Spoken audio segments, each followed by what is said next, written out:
Wonderful. Well, welcome again to Mastering Life Shorts, this time number 3. And today we're going to be talking about living wholeheartedly. And this is the first of a series that I'll be doing interspersed with my other shorts. The ideas in this webinar come from a wonderful lady by the name of Dr. Brene Brown. She is a researcher at the University of Houston, and her area of research is actually on shame. And she came to the world's attention when she did a TED talk, which I can highly recommend, that went completely viral, on vulnerability.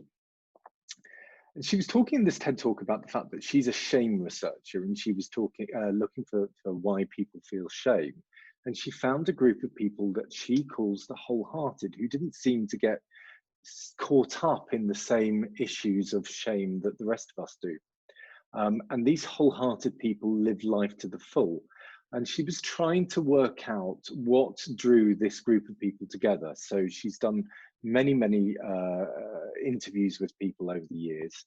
And over the time, she found 10 signposts that someone was leading a wholehearted life. And I'll go into what I mean by that in a second.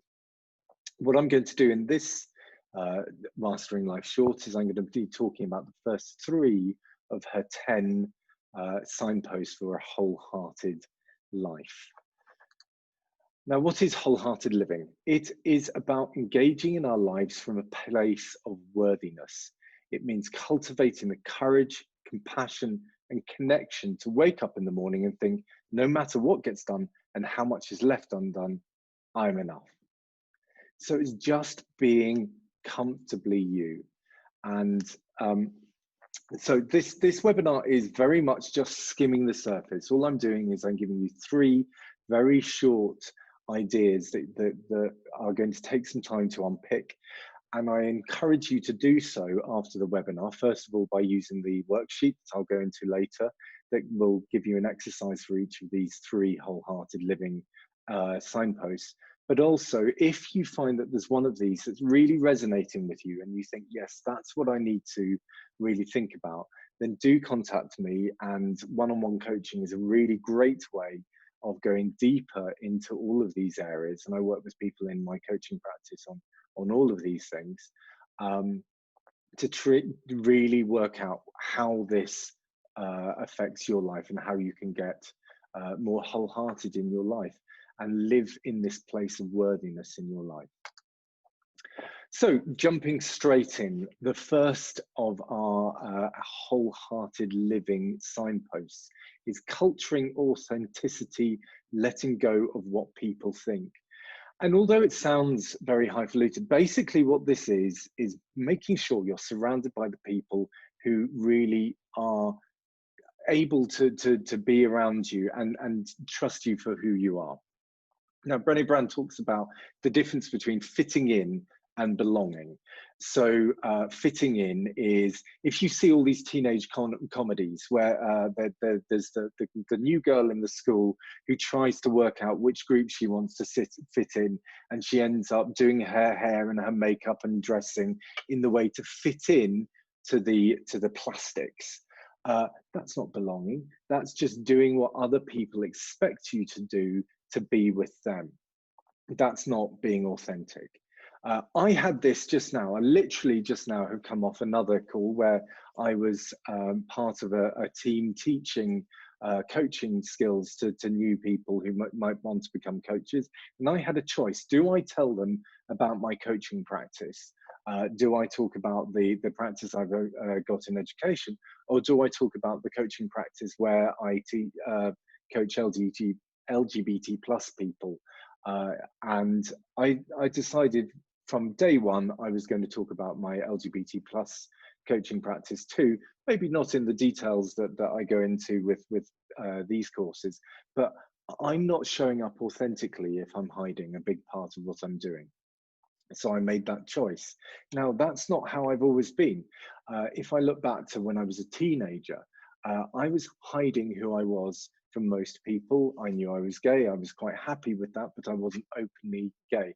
I then went to my first to university, and although I had a group of people around me who knew I was gay, it was very much that.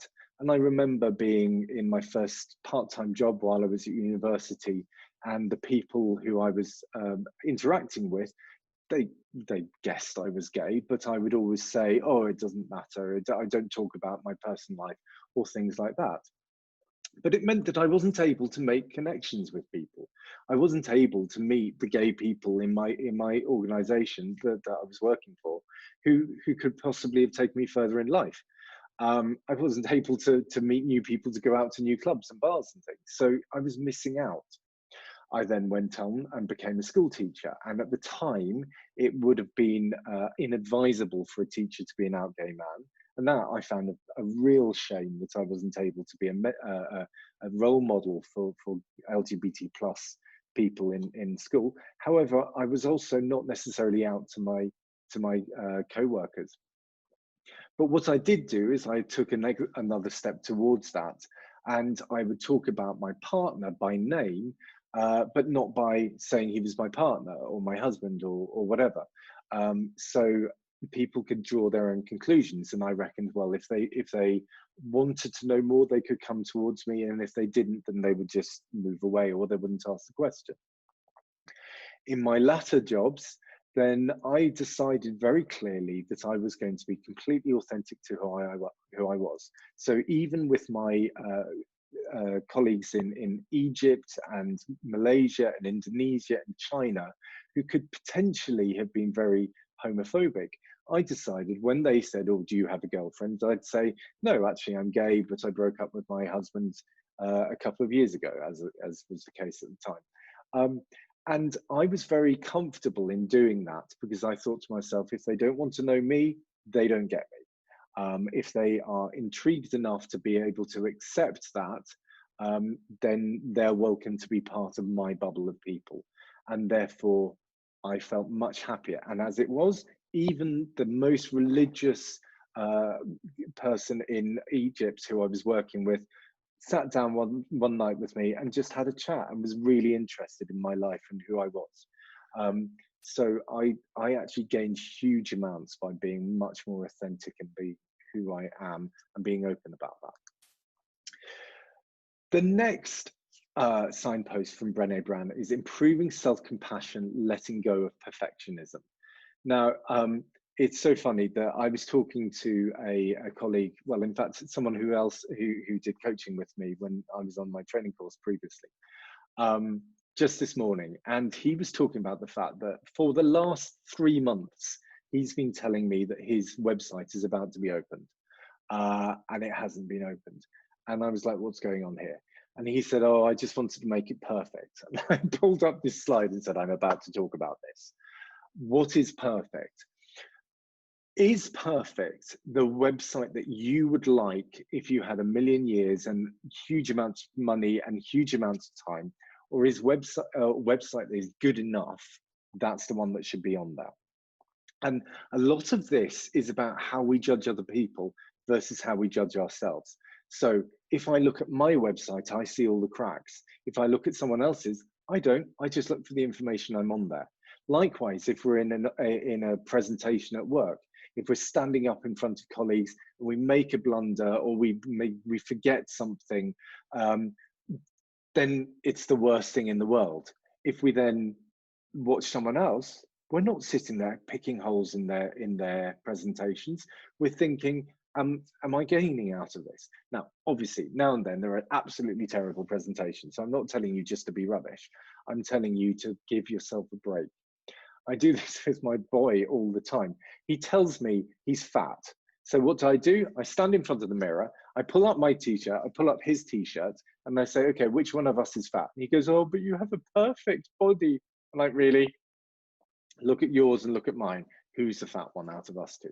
Now be quiet and just enjoy the fact that you look fantastic. So all of us in different areas of life, it might even be in the bedroom, that you come out of a session in bed and you just think, I was a bit rubbish there. No one else thought the same.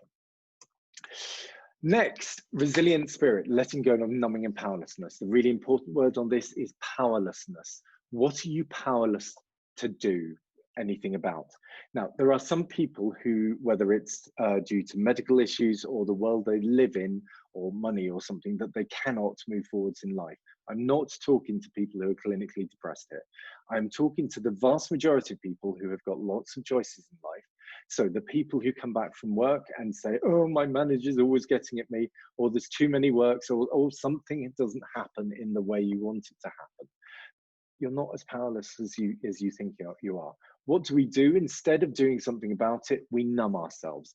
We have a drink of wine. Oh, it's to forget my troubles from the day. We watch rubbish TV. We surf the internet. We masturbate for hours. Whatever it is, numbing is trying to forget. No good at all. So resilient people, what do they do instead? So resilient people become problem solvers. They try to find a way out of whatever situation they're in. So for example, with my ex, he was being bullied at work. He really truly was being bullied at work. Would he do anything about it? Would he go to his union? Would he ask the manager of his manager? Would he get a new job? No, he just came home and moaned. That's not being resilient. Seeking help when you need it. Sometimes you do need help from other people. Maybe it's from a coach. Maybe it's from people around you. Now, this next one takes some unpicking. Take ownership of the ability to take action to manage their feelings. Now, let's take an example of, I'm really angry at the way, this week, everything's about Black Lives Matter. I'm really angry that Black people have this inequality and are being really treated differently in our society. So I am feeling angry about something. What am I doing about it? I have to take ownership of my ability to manage my feelings. So I could just forget about it. I could, and this is a valid outcome, probably not for Black Lives Matters, but it could be that I go, it's nothing I can do about it. I'm going to move on. I'm not going to feel angry about it. Or I could say, right, what are my choices? What can I do about this to actually make change to the way I feel? I'm going to write to my representatives. I'm going to go on marches. I'm going to become a keyboard warrior. I'm going to write letters, whatever I'm doing to help my anger. So that's about managing your feelings. Accessing social support is another thing. Now, put this and the first one together. If, for example, I have got problems because I am gay, because I am kinky, because or any part of my life that I haven't been authentic with my group of people who are around me, then I've got a problem. Because if they don't know who I am, how can they help me truly? If I'm surrounded by homophobic people that I've been hiding from, then I can't access social support. So I have a problem. So by being authentic, you get connection, you can become more resilient, and therefore you can connect with other people. So in all of these things, how do you work through in your own life? So I've just skimmed the surface. There's so much more to say on all of these. I could give whole lectures on all of these. The first thing, go to my website, englishleathermaster.com/mastering-life-shorts. Download the worksheet from today. The password for today is Dr. Brown with a capital D, a capital B, and no space. There are 3 exercises that will help you to really examine these areas in your life and think, which ones of these are important to me to work on? You can also have a look on my website. There's loads of other resources, and it tells you about what I do with the coaching to see if maybe coaching would be a great way of moving you forwards with these things. Next week, we're going to be talking about yin and yang. It's about how you can, you often need dark and light in your life to have balance, and how that fits into the world that we live in. So if you've got any questions, please feel free to put your questions in the box. Otherwise, it's been wonderful speaking to you all today, and I look forward to speaking to you next week.